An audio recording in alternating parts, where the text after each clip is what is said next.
Hello friends. जैसा कि मैंने पॉलिटी आपके लिए शुरुआत की थी। पॉलिटी फर्स्ट पार्ट में हम लोगों ने भारतीय संविधान के इतिहास के बारे में कुछ पढ़ा था कि भारतीय संविधान जो बना उसका क्या इतिहास रहा। ठीक है, जिसमें 1773 का रेगुलेटिंग एक्ट से लेकर के 1947 तक के जो भी एक्ट थे उसको हमने पढ़ा। ठीक है, वो जितने भी एक्ट थे वो प्लीज़ उसके जो पॉइंट्स हैं उसे आप पढ़ लीजिएगा, वो एग्जाम में पूछे जाते हैं। आज हम शुरू करने जा रहे हैं पॉलिटी के पार्ट सेकंड, जिसमें रहेगा भारतीय संविधान की विशेषता क्या रही। तो आपके सामने दिख रहा है कि भारतीय संविधान की विशेषता में जो पहला पॉइंट है वो है कि लिखित एवं निर्मित संविधान। संविधान सभा ने नवनिर्मित संविधान 26 नवंबर 1949 को अधिनियमित, आत्मर्पित तथा अंगीकृत किया। नागरिकता, निर्वाचन और अंतरिम संसद से संबंधित उपबंधों तथा अस्थायी और संक्रमणकारी उपबंधों को तुरंत 26 नवंबर 1949 को लागू कर दिया गया। शेष संविधान 26 जनवरी 1950 को लागू होने की तिथि माना गया। इसी दिन भारत को गणतंत्र दिवस घोषित किया गया। तो ये आप समझ गए होंगे कि 26 जनवरी को हम लोग गणतंत्रता दिवस क्यों मनाते हैं, क्योंकि जितने भी संविधान थे, जो भी सारा संविधान था जो बना था वो 26 जनवरी 1950 को लागू हुआ था। इसी कारण से हम इस दिन को गणतंत्र दिवस के रूप में मनाते हैं, 26 जनवरी को गणतंत्र दिवस के रूप में मनाते हैं। ठीक है, जानते होंगे कि हमारे भारत का जो संविधान है वो सबसे बड़ा संविधान है, लिखित संविधान है पूरे विश्व का।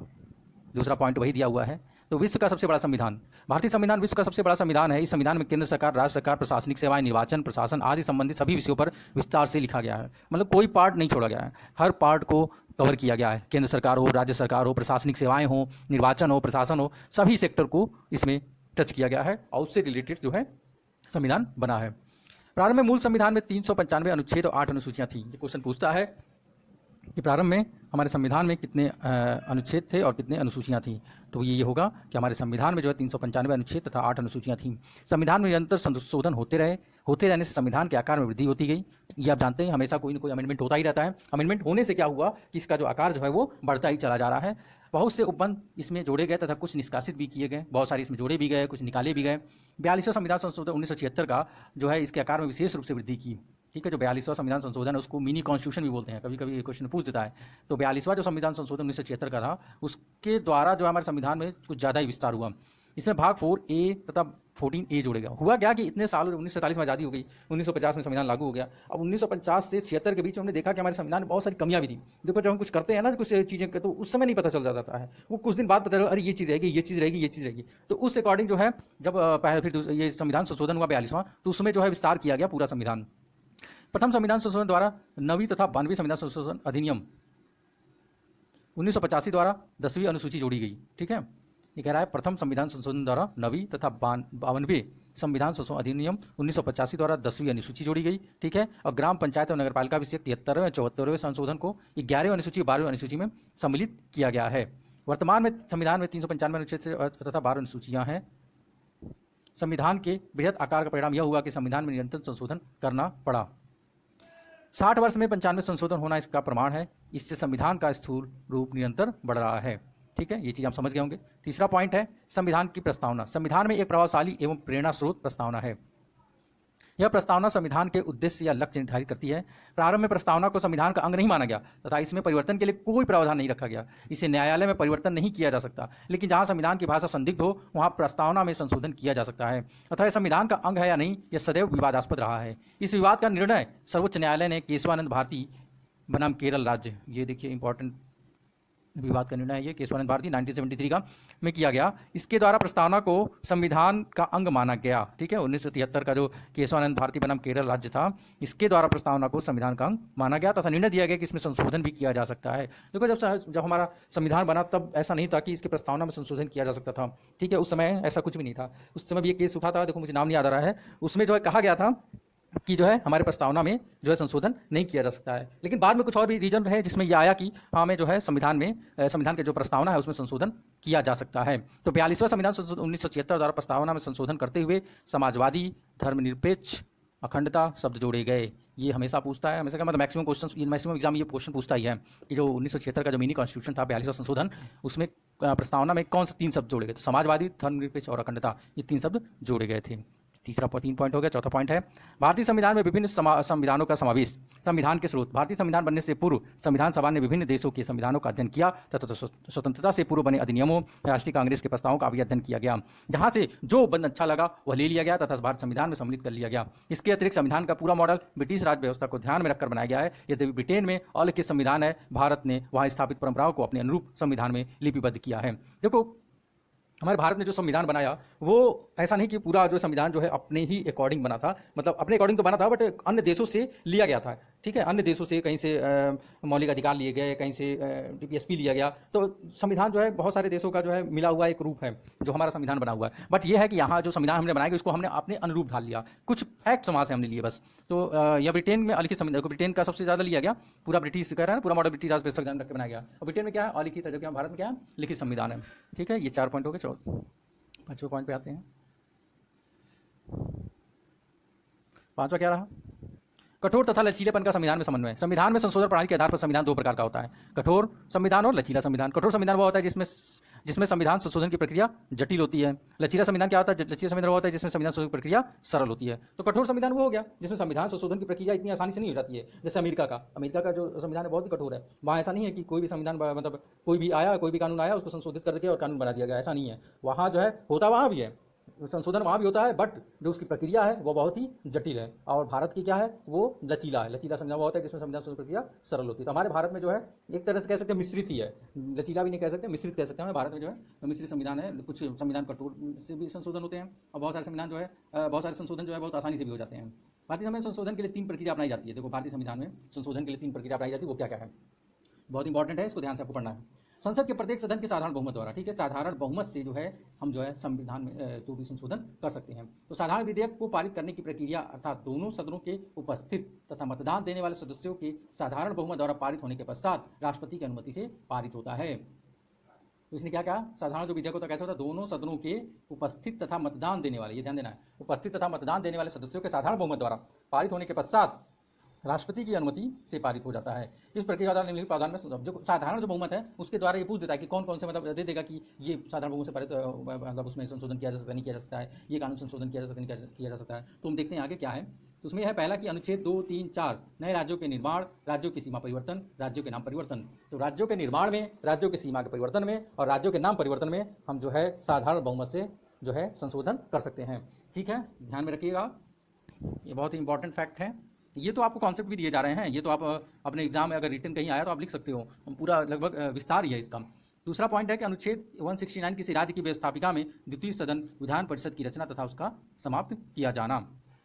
संविधान की द्वितीय अनुसूची, ठीक है, द्वितीय अनुसूची में भी हम साधारण बहुमत से संशोधन कर सकते हैं। अनुच्छेद 100 संसद में गणपूर्ति, इसको भी संशोधित कर सकते हैं साधारण बहुमत से।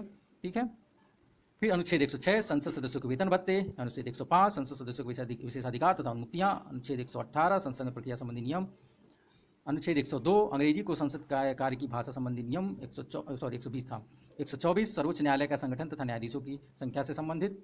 ठीक है, इसको भी साधारण बहुमत से करते हैं, सर्वोच्च न्यायालय का संगठन तथा न्यायाधीशों की संख्या जो होती है। अनुच्छेद 135 सर्वोच्च न्यायालय के कार्यक्षेत्र विस्तार से संबंधित। अनुच्छेद 348 भारत में आधिकारिक भाषा के प्रयोग से संबंधित। ये सब साधारण बहुमत से होते हैं संशोधन सभी में। अनुच्छेद 5 से 11 भारत की नागरिकता जो है, अनुच्छेद 5 से 11 इसमें भी हम साधारण बहुमत से संशोधन कर सकते हैं। अनुच्छेद 327 देश में चुनाव से संबंधित, देख लो देश में जो इलेक्शन होता है उसमें भी अगर संशोधन करना है, अमेंडमेंट लाना है तो हम साधारण बहुमत से उसमें संशोधन कर सकते हैं। 5वीं तथा 6ठी अनुसूची अनुसूचित जाति तथा अनुसूचित जनजातियों के प्रशासन से संबंधित। अनुच्छेद 81 चुनावी क्षेत्रों को असीमित तथा सीमित करना और अनुच्छेद 240 केंद्र शासित क्षेत्र। तो यही सब इतने पॉइंट्स थे जिसमें हम साधारण बहुमत से संशोधन कर सकते हैं। अगले पॉइंट पे आते हैं, संसद के दोनों सदनों के विशेष बहुमत द्वारा। इसमें क्या है, विशेष बहुमत। संविधान संशोधन विधेयक संसद के किसी भी सदन में प्रस्तुत किया जा सकता है। ठीक है, किसी भी, चाहे अपर में चाहे लोअर में। अपर कौन सा होता है, राज्यसभा, लोअर कौन सा होता है, लोकसभा। तो प्रत्येक सदन में सदन की कुल संख्या के बहुमत, प्रत्येक सदन में यह सदन की कुल संख्या के बहुमत तथा उपस्थित एवं मतदान करने वाले सदस्यों के 2/3 बहुमत द्वारा पारित होना चाहिए तथा इसके पश्चात राष्ट्रपति का अनुमोदन मिलने के पश्चात यह संशोधन हो जाता है। इस प्रक्रिया द्वारा मुख्य रूप से निम्नलिखित प्रावधानों का संशोधन किया जाता है। ठीक है, ये विशेष बहुमत है, इसके पहले क्या था, साधारण बहुमत, और ये विशेष बहुमत है। इसमें जो है यह सदन की कुल संख्या के बहुमत तथा उपस्थित एवं मतदान करने वाले, ठीक है, सदस्यों के 2/3 बहुमत द्वारा पारित होना चाहिए, 2/3 बहुमत द्वारा पारित होना चाहिए, ध्यान रखिएगा। देख लेते हैं इसके द्वारा क्या क्या जो है ऐसा चीज़ है जिसमें हम संशोधन कर सकते हैं। देखो पहले में ही ज़्यादा था, इसमें केवल संविधान का भाग 3 मौलिक अधिकारों से संबंधित और संविधान का भाग 4 राज्य के नीति निर्देशक तत्व। ठीक है, ये 2 पॉइंट। अगले पॉइंट पे आते हैं, संघ तथा राज्यों की सहमति से। इस प्रक्रिया के अंतर्गत संविधान संशोधन विधेयक संसद के किसी भी सदन में प्रस्तुत किया जा सकता है। प्रत्येक सदन द्वारा कुल संख्या के बहुमत तथा उपस्थित एवं मतदान करने वाले सदस्यों के 2/3 बहुमत से पारित होना चाहिए। इसके पश्चात यह पारित संविधान संशोधन विधेयक राज्यों के विधानमंडलों के पास भेजा जाता है। देखो जो इसके पहले वाला जो था विशेष बहुमत से जो पारित होता है उसमें ही देखो कुछ प्रक्रिया उसके तहत हुई, लेकिन उसके बाद जो क्या होता है कि जो पहला कि यही उपस्थित हो गए, बहुमत हो गया, मतदान करने वाले 2/3, ठीक है। उसके बाद जो इसमें एक चीज़ और ऐड की जाती है, इसके पश्चात जब पारित संविधान संशोधन विधेयक राज्यों के विधानमंडलों के पास भेजा जाता है, भारत के कम से कम आधे राज्यों के विधानमंडलों द्वारा साधारण बहुमत से पारित किया गया विधेयक पारित माना जाएगा। वो विधानमंडल में जाता है, वहाँ वो साधारण बहुमत से पारित हो जाता है, तब वो विधेयक पारित माना जाएगा, तब माना जाएगा कि उसमें संशोधन हो गया। राज्यों से अनुमोदित विधेयक राष्ट्रपति सम्मति के लिए भेजा जाता है, राष्ट्रपति की अनुमति मिल जाने पर ये संशोधन मान्य होता है। इस प्रक्रिया से निम्नलिखित प्रावधानों में संशोधन किया जा सकता है। इसमें कौन कौन संशोधन किया जा सकता है इसके अकॉर्डिंग? अनुच्छेद 54-55 राष्ट्रपति का निर्वाचन की प्रक्रिया से संबंधित, अनुच्छेद 73 और 162 संघ एवं राज्य कार्यपालिका शक्ति से संबंधित, भाग 5 का अध्याय 4 सर्वोच्च न्यायालय से संबंधित, भाग 5 का अध्याय 5 राज्य के उच्च न्यायालय से संबंधित, संविधान के 7वीं अनुसूची राज्यों तथा संघ में व्यवस्थापिका शक्तियों का वितरण और 4वीं अनुसूची संसद में राज्यों के प्रतिनिधित्व से संबंधित, अनुच्छेद 368 संविधान संशोधन प्रक्रिया से संबंधित। ठीक है, इतनी सारी चीजें हो गई। संपूर्ण प्रभुत्व संपन्न राज्य। भारतीय संविधान यह व्यवस्था की है कि भारत एवं भारत के लोग किसी भी बाहरी या विदेशी सत्ता के अधीन अथवा दबाव में कार्य नहीं करेंगे, अर्थात भारत अपने सभी मामलों बाहरी या आंतरिक में स्वतंत्र होकर अपने हित में स्वयं निर्णय लेगा। भारत की संप्रभुता को बनाए रखने के लिए ही गुटनिरपेक्षता की विदेश नीति को अपनाया गया एवं संप्रभुता की रक्षा करने के लिए हर संभव उपाय किए गए। ठीक है, संपूर्ण प्रभुत्व संपन्न राज्य जो है उसका ये अर्थ बताएगा कि क्या होता है। लोकतंत्रात्मक राज्य। ठीक है, इसमें क्या है? भारत में ब्रिटेन के लोकतंत्र के अनुरूप लोकतंत्र की स्थापना की गई। ठीक है, ब्रिटेन जो है जो वहाँ लोकतंत्र वही हमारे यहाँ अपनाया गया। जनता की शासन प्रशासन में अधिक से अधिक सहभागिता को सुनिश्चित किया गया। तो सबसे अधिक किसको वो दिया गया, महत्व दिया गया? जनता को, जो पब्लिक है उसको सबसे ज़्यादा इंपॉर्टेंस दिया गया।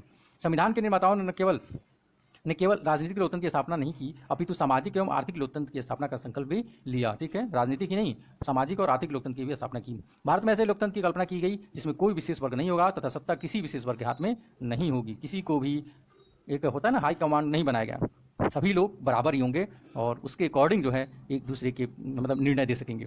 गणतंत्र राज्य, इसका मतलब क्या रहा? भारत में ब्रिटेन के लोकतंत्र मॉडल को तो अपनाया गया लेकिन राजा के आनुवंशिक पद को नहीं अपनाया गया। राष्ट्र का अध्यक्ष आनुवंशिक न होकर निर्वाचित होगा। ठीक है, अनुवांशिक नहीं होगा, ये नहीं कि उसी की पीढ़ी दर पीढ़ी चली आ रही है। भारत का कोई भी नागरिक जो निर्धारित योग्यता रखता हो बिना किसी जाति लिंग धर्म आदि के तो भेदभाव के निर्वाचन द्वारा राष्ट्रपति निर्वाचित हो सकता है। गणतंत्र शब्द का यही अभिप्राय है कि भारत का राष्ट्रपति निर्वाचित होगा। गणतंत्र शब्द का यही अभिप्राय क्या है कि भारत का राष्ट्रपति निर्वाचित होगा, निर्वाचन से उसको नियुक्त किया जाएगा। संसदीय सरकार। भारतीय संविधान में संसद को अधिक महत्व प्रदान किया जाता है। कार्यपालिका संसद के प्रति उत्तरदायी होती है। इस व्यवस्था में दोहरी कार्यपालिका होती है, एक नाम मात्र की कार्यपालिका तथा दूसरी जो है वास्तविक कार्यपालिका। ठीक है, क्या है? संसदीय व्यवस्था में संसद को अधिक महत्व प्रदान किया जाता है। क्या? कार्यपालिका संसद के प्रति उत्तरदायित्व होती है। कार्यपालिका किसके प्रति उत्तरदायित्व होगी? संसद के प्रति। इस व्यवस्था में दोहरी कार्यपालिका होती है, एक नाम मात्र की कार्यपालिका तथा दूसरी वास्तविक कार्यपालिका। भारत में नाम मात्र की कार्यपालिका राष्ट्रपति है। ठीक है, आप जानते हो हमारे भारत में जो सबसे ज़्यादा पावर दी गई है, जो सबसे ज़्यादा कार्य करता है भारत में, वो है प्रधानमंत्री। तो जो राष्ट्रपति है वो भी कार्यपालिका है लेकिन ये नाम मात्र का कार्यपालिका है तथा वास्तविक कार्यपालिका प्रधानमंत्री के नेतृत्व में मंत्रिमंडल है। ठीक है, प्रधानमंत्री तथा मंत्रिमंडल संसद के प्रथम सदन लोकसभा के प्रति सामूहिक रूप से उत्तरदायी होते हैं। ठीक है, ये महत्वपूर्ण पॉइंट है, सामूहिक रूप से उत्तरदायी हैं। ठीक है, प्रधानमंत्री तथा मंत्रिमंडल संसद के प्रथम सदन लोकसभा के प्रति सामूहिक रूप से उत्तरदायी है। उत्तरदायी का अभिप्राय यह है कि मंत्रिमंडल उस समय तक अपने ही पद पर रह सकता है जब तक उसे लोकसभा का विश्वास प्राप्त है। जो लोकसभा जो निचला सदन है, अगर उसमें मंत्रिमंडल को विश्वास प्राप्त है तो वो हमारी सरकार में रहेगी, अगर विश्वास प्राप्त नहीं है तो सरकार में नहीं रहेगी। मंत्रिमंडलीय संसदीय व्यवस्था में मंत्रिपरिषद ही वास्तविक सरकार होती है। ठीक है, जिसे संसद विशेष रूप से लोकसभा नियंत्रित करती है। कभी कभी प्रधानमंत्री के प्रभावशाली व्यक्तित्व के कारण प्रधानमंत्री ही वास्तविक शासक का रूप धारण कर लेता है, अतः आलोचक इस व्यवस्था को प्रधानमंत्री व्यवस्था भी कहने लगते हैं। जवाहरलाल नेहरू, इंदिरा गांधी इसी प्रकार के प्रधानमंत्री हुए हैं। इस व्यवस्था में मंत्रिमंडल का महत्व अधिक होता है क्योंकि उसे लोकसभा को भंग करने का अधिकार होता है, अतः इस शासन पद्धति को मंत्रिमंडलात्मक व्यवस्था भी कहा जाता है। ठीक है, ये समझ में आ गई होंगी। आगे आते हैं समाजवादी व्यवस्था। भारतीय संविधान में समाजवादी तत्व प्रारंभ से ही सम्मिलित है, लेकिन इसे अधिक महत्व प्रदान करने के लिए समाजवादी शब्द संविधान की प्रस्तावना 42वें संशोधन द्वारा जोड़ा गया, 1976 में सम्मिलित किया गया। समाजवाद शब्द का अर्थ अत्यंत व्यापक है, फिर भी समाजवाद का मूल अभिप्राय आर्थिक शोषण को समाप्त करना है। भारतीय समाजवाद यूरोपियन समाजवाद अथवा चीन की समाजवादी व्यवस्था के अनुरूप नहीं है। जो भारतीय समाजवाद है वो यूरोपियन समाजवाद और चीन की समाजवाद व्यवस्था के अनुरूप नहीं है। भारतीय संदर्भ में समाजवाद का अभिप्राय राज्य के उस समाजवादी ढांचे से संबंधित नहीं है जिसमें उत्पादन के सभी साधनों का राष्ट्रीयकरण किया जाता है। इंदिरा गांधी ने इसे स्पष्ट करते हुए कहा था कि केवल राष्ट्रीयकरण करना यह हमारा समाजवाद नहीं है। समाजवाद का भारतीय संदर्भ लोकतांत्रिक विचारधारा पर आधारित समाजवाद है, अर्थात भारत के विभिन्न वर्गों में असमानता समाप्त करके आर्थिक और सामाजिक शोषण को समाप्त करना। तो कुल मिलाकर समाजवाद का मतलब यह हमारे भारत में कि किसी के प्रति किसी प्रकार का शोषण नहीं होना चाहिए, चाहे किसी भी जाति धर्म सेक्स से रिलेटेड हो, उसके साथ किसी प्रकार का शोषण नहीं होना चाहिए। ये है समाजवाद। इसके लिए स्पर्श बंद करना, संपत्ति के मौलिक अधिकार को समाप्त करना, भूमि सुधार कानूनों को न्यायालय की परिधि से बाहर रखना तथा भूमि की अधिकतम सीमा निर्धारित करना आदि उपाय किए गए हैं। दूसरी ओर कमजोर एवं पिछड़े वर्गों की स्थिति सुधारने के लिए अनेक योजनाएं चलाई गई हैं। आर्थिक विषमता को दूर कर सभी को समान अवसर प्रदान करना ही भारतीय समाजवाद का सार है। इसे भी लोकतांत्रिक उपायों से प्राप्त करना है। इसी का परिणाम है कि भारत और समाजवाद एवं लोकतंत्र के समन्वय के नाम पर दोनों व्यवस्थाएं के दोस्त तो आ गए और गुण तिरोहित हो गए। अगला पॉइंट आता है धर्मनिरपेक्षता। विभिन्न धर्मों एवं संप्रदायों का भारत में जन्म हुआ तथा यहाँ विदेशी शासकों के आवागमन के कारण उनके साथ विभिन्न धर्मों का आगमन हुआ। इन धर्मों एवं संप्रदायों की अंतःक्रिया से विभिन्न धार्मिक समुदायों का अभ्युदय हुआ। इन धार्मिक समुदायों में परस्पर प्रतिस्पर्धा एवं वैमनस्यता को समाप्त करके सहिष्णुता एवं सामंजस्य स्थापित करने के लिए भारतीय संविधान में धार्मिक स्वतंत्रता को स्थान दिया गया। 42वें संविधान संशोधन द्वारा धर्मनिरपेक्ष शब्द को संविधान की प्रस्तावना में स्थान दिया गया। भारत एक धर्मनिरपेक्ष राष्ट्र होगा, इसका अभिप्राय यह है कि भारत किसी भी धर्म को, पहला है कि भारत किसी भी धर्म को राष्ट्रीय धर्म घोषित नहीं करेगा। अब धर्मनिरपेक्षता मतलब यही हुआ ना कि भाई किसी एक धर्म को हम वरीयता न देने लगे। भाई हिंदू हो गया, चाहे पंडित हो गया, चाहे मुस्लिम हो गया, किसी को हम वरीयता नहीं देंगे कि हाँ नहीं ये धर्म सर्वश्रेष्ठ हो गया, इसी की बात सर्वोपरि होगी, ऐसा नहीं है। सबको एक समान से देखा गया और ये बहुत ही अच्छा रहा। भारत सरकार सभी धर्मों का समान रूप से सम्मान करेगी तथा उन्हें पल्लवित एवं विकसित होने में बाधा उत्पन्न नहीं करेगी। सरकार सभी व्यक्तियों के धार्मिक अधिकारों को सुनिश्चित एवं सुरक्षित करने का प्रयास करेगी। भारतीय सरकार धार्मिक विषयों के संबंध में विवेकपूर्ण निर्णय लेगी। संघात्मक व्यवस्था एकात्मक व्यवस्था का समन्वय। संविधान द्वारा संविधान ढांचे को स्वीकार किया गया था। केंद्र तथा राज्यों में पृथक पृथक सरकारें स्थापित की गई तथा राज्यों तथा केंद्र में शक्तियों को विभाजन किया गया, लेकिन व्यवहार में राज्यों पर केंद्र का वर्चस्व स्थापित किया गया। कुछ महत्वपूर्ण बातें निम्नलिखित हैं जो एकात्मक व्यवस्था का अधिक समर्थन करते हैं। क्या है वो? इकहरी नागरिकता, दूसरा राज्य तथा केंद्र के लिए एक ही संविधान। अब तो जम्मू कश्मीर का रह ही नहीं गया, ये आप हटा सकते हो, ये जो ब्रैकेट में दिया हुआ है। शक्तियों के बंटवारे के बावजूद केंद्रीय सरकार का राज्य सूची के विषयों पर कानून बनाने का अधिकार। आपात उपबंध, केंद्र सरकार द्वारा राज्य की सीमाओं तथा नाम में परिवर्तन। एकीकृत न्याय व्यवस्था, अखिल भारतीय लोक सेवाएं, राज्य के राज्यपालों की केंद्र द्वारा नियुक्ति। निर्वाचन के लिए एक ही केंद्रीय निर्वाचन आयोग। 10वां पॉइंट है राज्यों के मध्य मतभेद का केंद्र द्वारा निवारण। 11वां पॉइंट है राज्यों का राज्यसभा में असमान प्रतिनिधित्व। 12वां पॉइंट है राज्य विधानमंडल द्वारा पारित विधेयक राष्ट्रपति की अनुमति के लिए आरक्षित करना। 13वां पॉइंट है सुपरिवर्तनशील संविधान। योजना आयोग द्वारा नियोजित विकास, राष्ट्रीय विकास परिषद का स्वरूप। 16वां पॉइंट है राज्यों की आर्थिक सहायता तथा अनुदान के लिए केंद्र पर निर्भरता। 17वां पॉइंट है अवशिष्ट शक्तियां केंद्र के अधिकार में होना। संघात्मक व्यवस्था के लक्षण निम्नलिखित हैं। क्या है वो? पहला, संविधान का सर्वोच्चता। दूसरा है शक्तियों का विभाजन। तीसरा है स्वतंत्र सर्वोच्च न्यायालय। चौथा है राज्यसभा का उच्च सदन होना। डॉक्टर सुभाष कश्यप का मत है कि भारतीय संविधान ने शक्तिशाली केंद्र की स्थापना की है। पायली ने इसे पूर्ण संघात्मक व्यवस्था माना है। मैरी जोन्स ने इसे सौदेबाजी का संघवाद कहा है। थर्ड, केसी वियर ने भारतीय संघ को अधिक से अधिक अर्धसंघ बताया। ये सबके अपने अपने वो हैं, तथ्य हैं कि कौन क्या सोचता है भारतीय संविधान के बारे में, वो चीज़ बताइए। उपयुक्त विवेचन से यह निष्कर्ष निकाला जा सकता है भारतीय व्यवस्था व्यवहार में एकात्मक संघवाद की व्यवस्था है, अर्थात इसका ढांचा संघात्मक है तथा इसकी आत्मा एकात्मक है। न तो पूर्ण संघात्मक है, न तो पूर्ण एकात्मक है। ठीक है। 13वां पॉइंट है कि एकीकृत न्याय व्यवस्था। संघात्मक व्यवस्था के साथ साथ भारत में एकीकृत न्यायपालिका भी गठन किया गया। केंद्र में सर्वोच्च न्यायालय तथा राज्य में उच्च न्यायालय की स्थापना की गई, आपको पता ही है। राज्य में उच्च न्यायालय राज्य के शासन का तीसरा अंग है, लेकिन राज्य को उच्च न्यायालय के संबंध में अधिकार नहीं मिले हैं, क्योंकि उच्च न्यायालय का संगठन, न्यायाधीशों की नियुक्ति, क्षेत्राधिकार, न्यायाधीशों के अंतर उच्च न्यायालय स्थानांतरण, न्यायाधीशों को पद मुक्त करना, उनके वेतन भत्ते आदि का अधिकार केवल केंद्र सरकार को है। उच्च न्यायालय राज्य शासन का तृतीय अंग न होकर सर्वोच्च न्यायालय का एक अधीनस्थ न्यायालय है। उच्च न्यायालय से न्यायाधीश उच्चतम न्यायालय में नियुक्त किए जाते हैं। निष्कर्ष यह है कि न्यायपालिका को एकीकृत न्यायपालिका के रूप में संगठित किया गया है तथा संपूर्ण देश के लिए सर्वोच्च न्यायालय सर्वोपरि है तथा उच्च न्यायालय उसके अनुसार निर्णय देने को बाध्य है। ठीक है, तो उच्च न्यायालय मेन है, सर्वोच्च न्यायालय, उसके नीचे जो स्टेट लेवल में होते हैं उच्च न्यायालय होते हैं।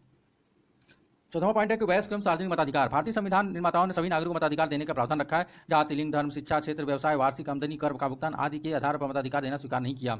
ठीक है, सभी भारतीय नागरिक जिन्होंने एक निश्चित आयु प्राप्त कर ली तथा अन्य योग्यताएं जैसे पागलपंती वाली अपराधी नहीं है, उन्हें मताधिकार देने का अधिकार दिया गया है। प्रारंभ मताधिकार की आयु 21 वर्ष रखी गई थी, फिर बाद में ये पूछता है 61वें संविधान संशोधन द्वारा मताधिकार की न्यूनतम आयु 18 वर्ष कर दी गई।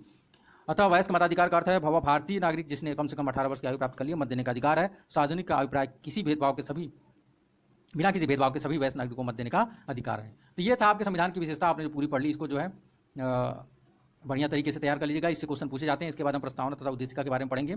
ठीक है, तो आज का वीडियो बस इतना ही है। देखो जो भी मैं पढ़ा रहा हूँ वो रहेगा कि पॉलिटी हो जाएगा, फिर इको पढ़ाऊंगा मैं, इसी तरह पूरा सिलेबस मैं कंप्लीट करूंगा जीएस का, और कोशिश होगी ऐसे ही पूरे। देखो इसमें फैक्ट भी हैं, कॉन्सेप्ट भी हैं, मैं अभी समझा नहीं पा रहा हूँ, अगर आप कहेंगे तो मैं समझाऊंगा भी, बट अभी मैं पूरी चीज़ें बता रहा हूँ। इसको आप 2-4 बार सुनोगे ना खुद ही, तो आपको चीज़ें जो है क्लियर होती जाएंगी जो मैं बता रहा हूँ। देखो इतने शॉर्ट में सभी जगह नहीं, बहुत लेंदी लेंदी मिलता है, इतने शॉर्ट में लगभग हमने सभी चीज़ें डाल दी हैं जो मुख्य मुख्य पॉइंट है जो एग्जाम में पूछे जाते हैं। तो आज के लिए बस इतना ही, और आप लोग प्लीज़ अपनी पढ़ाई पर फोकस करें, किसी प्रकार का कोई डाइवर्जन ना हो आपके जीवन में, आप अपने लक्ष्य को प्राप्त करें। इसके बाद हम पढ़ेंगे भारतीय संविधान की विशेषताएं। प्लीज़ इस वीडियो को शेयर लाइक जरूर कीजिएगा और सब्सक्राइब भी कीजिएगा। बहुत बहुत धन्यवाद।